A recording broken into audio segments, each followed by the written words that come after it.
오늘은 제가 이 메시아에 대해서 설명을 하는데요.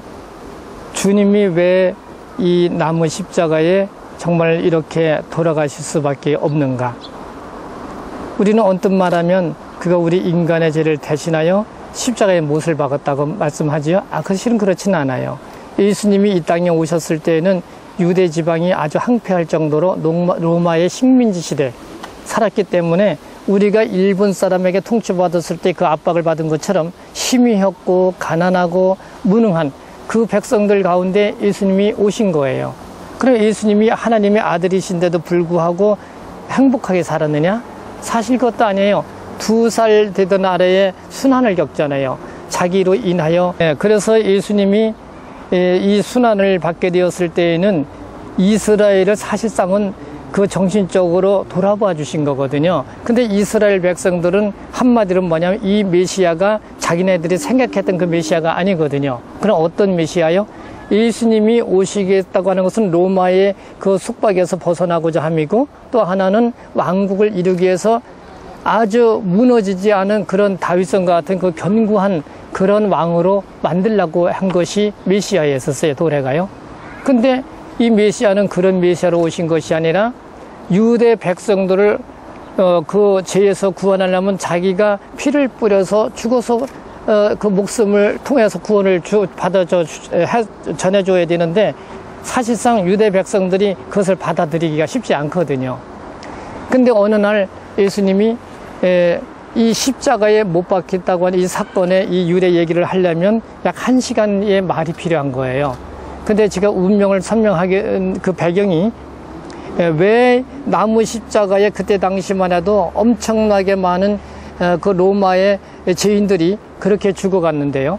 그럼 그때 당시에 그 십자가에 달린 사람들은 예수만큼 유명하냐? 그건 아니거든요. 그는 인간의 죄를 짓고서 형벌을 받아서 죽은 사람들이고, 예수님은 신의 아들이라고 하는 점에 있어서 헤롯도 눈이 번쩍일 정도로 이를 찾았지요. 왜? 이때 당시 기록을 보면 이 사건은 아주 미미한 사건이었어요. 당시에는 크고 작은 전쟁이 있었기 때문에 말하자면 안토니오의 누구지 에집트의 여왕 클레오파트라 다 보니까 그것이 동시대 사람들이었어요. 그때는 그런 사람들은 엄청나게 유명해졌지만 예수님의 이 실제 사건은 그냥 한 줄의 그때 당시에 서기관들을 통해서 기록이 겨우 한 줄에 글 정도로 미미한 사건이었어요. 그러나 오늘날은 그런 미미한 한 줄의 사건이 그 클레오파트라나 그 안토니오 같이 그런 해전에서 그 중요한 그런 영화보다도 더 위대한, 정말 전 세계가 다 퍼져서 이 사실을 알 정도로 유명한 사건이 된 거죠. 그럼 이 배경은 이 메시아가 십자가에 못 박혀 죽으신다. 이 소문은 그때 당시에 엄청난 화제를 불러일으켰죠. 왜? 모든 사람들이 다 그랬어요. 이 세상에 구주로 오신 사람은 십자가에 못 박혀서 오시는 게로 본 것이 아니라 왕으로 오는 줄 알았어요.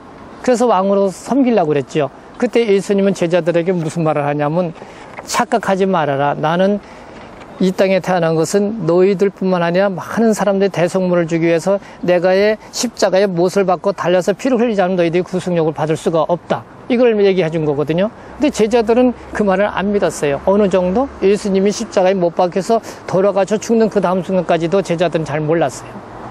예수님이 왜 죽는지. 그러나 예수님이 죽고 나서 부활 사건이 일어나고 나서의 베드로 같은 경우는 얼마나 무식한 사람이었어요. 어부밖에 모르는 그런 사람이 예수님 말 한마디로 인해서 3,000명을 해결시킨 놀라운 역사가 이 구약 성경에서 이루어지고 있잖아요. 여기에 나오는 예수님은 제가 어떤 작품을 그리려고 했느냐면 그냥 예수님이 아니라 예수님이 운명이라는 거, 정말 이것은요 상상을 초월할 수 없는 어마어마하게 큰 작품이 될 수가 있어요. 핸델의 메시아에 버금가는 그런 작품을 가져올 수가 있는데, 그 작품을 그리려면 이렇게 생각하시면 돼요. 이 십자가가 그냥 아무도 보지 않는 일진 곳에 로마의 사람들이 십자가에 못 박혀 죽은 것이 아니라 이때 하나님의 아들이라는 점에서 전 사방에서 다 몰려왔어요. 그럼 몇 명이나 왔겠어요? 10만이 아니라 더 될 수도 있죠. 왜? 유대 각 사방에서 하나님의 아들이라고 소문났던 그 예수 그리스도가 어느 날 갑자기 십자가에 못 박혀 죽는다고 그러니까 이게 믿어져야 할 말이죠. 그러면서 로마의 제사장들이나 또 거기에 그 유명한 사람들이 뭐라 그랬냐면 저 사람이 살아있을 때 한 말을 기억을 하는 거예요. 왜요? 저 사람이 살아있을 때 한 말보다 죽어서 저가 부활해서 다시 살아나면 이거 더 큰 유혹이 될 거 아니냐. 이걸 철저히 막으려고 했었지요. 그래서 병졸? 군사들에게까지 입막음을 했죠. 왜? 돈을 줘가면서 너희들은 예수가 무덤에서 만일 살아나서 움직일 것 같으면 그 살아나지 않고 죽었다고 전하라고 돈을 줘서 그렇게 할 정도로. 근데 이 나무 십자가에 달린 예수님은 그냥 우리를 위해서 이렇게 단순하게 십자가에 못 박혀서 죽은 것이 아니라 이 십자가를 통해서 어떤 사람들에게는 이 십자가를 통해서 그냥 자신들의 병이 보는 그 즉시 떠나가는 사람들도 있어요. 또 어떤 사람은 이 십자가를 통해서 저분이 저 십자가 위에서 저렇게 엘리야를 일치했을 것 같으면은 반드시 누가 구원받으러 올 것이 아니냐 이렇게 생각하는 사람들도 있고 의심 많은 사람들은요. 어떤 사람들은 조롱을 했어요. 뭐냐면 저가 만일에 신의 아들이라고 했겠다. 그러면 저가 신의 아들이라면 저가 우리를 구원하기 위해서 십자가에서 내려오면 우리가 그 사실을 받아들이겠다. 조롱을 했어요. 대제사장들도 그랬고. 아무도 예수를 뭘로 봤어요? 그냥 평범한 하나의 인간으로 보았지요.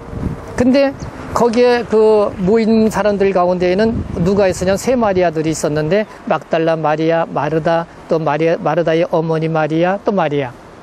이분들의 신앙이 굉장히 대단했지요. 여러분들이 지금까지 많은 작품을 보셨지만 예수님이 십자가에 달린 예수를 어떤 사람은 적나라하게 그리는 사람이 있고 또 어떤 사람은 희미하게 어떤 형체만 이렇게 그린 작가들이 많이 있는데 저는 제 나름대로다가 예수님의 이 표현을 그리는데 상당히 고심을 많이 했어요. 그건 뭐냐?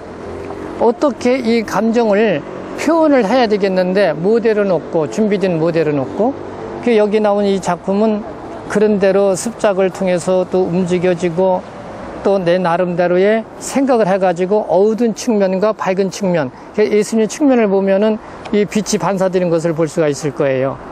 그래서 예수님의 이 고난도가 정말 얼마나 목이 마르고 정말 갈증해서 입이 다 탈 정도로 이 고난의 십자가를 그리는 것은 쉽지는 않았지만 그런 하나님의 어떤 성령의 힘을 주셔가지고 오늘 이 작품을 남기게 됐습니다.